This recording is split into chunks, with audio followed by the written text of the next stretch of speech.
বন্ধুরা, আজকের এই সময়ে সিআইডি দেখেন না, এমন লোক খুঁজে পাওয়া খুবই দুষ্কর। কিন্তু আজকে আপনাদের সাথে কথা বলবো সিআইডির একটি অন্যরকম বিষয় নিয়ে। আপনারা সিআইডিদের অনেক কেস সলভ করতে দেখেছেন হয়তো, কিন্তু জানেন কি সিআইডিদের মধ্যে কে সবচেয়ে ভালো গান গায়?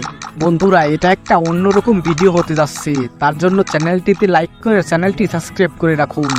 প্রথমেই আসবো অভিজিতের কাছে। সিআইডিদের মধ্যে অন্যতম জনপ্রিয় মুখ হচ্ছে অভিজিৎ।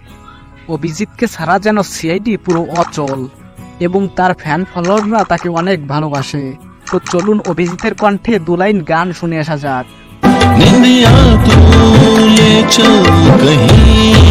তো এতক্ষণ শুনলেন অভিজিতের কণ্ঠে দু একটা গানের লাইন। তো এবার চলুন দরজা ভাঙা সেই দয়ার কাছে। আসলে সিআইডিতে যদি দয়া না থাকতো তাহলে হয়তো সিআইডি হতো না। কত বাড়ির দরজা যে দয়া ভেঙেছে তা হয়তো গুণে বলা যাবে না। আসলে দয়া স্যার দেখতে যতটা সুন্দর তার মনও খুব সুন্দর। তো চলুন শুনে আসা যাক দয়ার কণ্ঠে কয়েকটা গানের লাইন।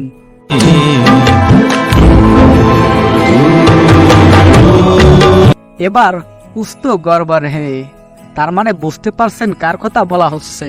আর তিনি হলেন এসিপি পদ্মমান। তো আমরা সবশেষে শুনবো এসিপি পদ্মমানের কণ্ঠে গান। আসলে তিনি যতটা রাগী ততটাই উদার মনের মানুষ।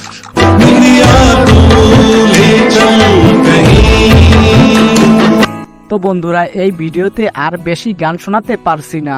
আপনারা যদি সম্পূর্ণ গানটি শুনতে চান তাহলে ডিসক্রিপশনে দেওয়া আমার নতুন একটি চ্যানেল, সেটাকে গিয়ে একটু সাপোর্ট করে আসবেন। তাহলে পরবর্তী ভিডিওতে আপনাদেরকে সম্পূর্ণ গান শুনিয়ে দেব।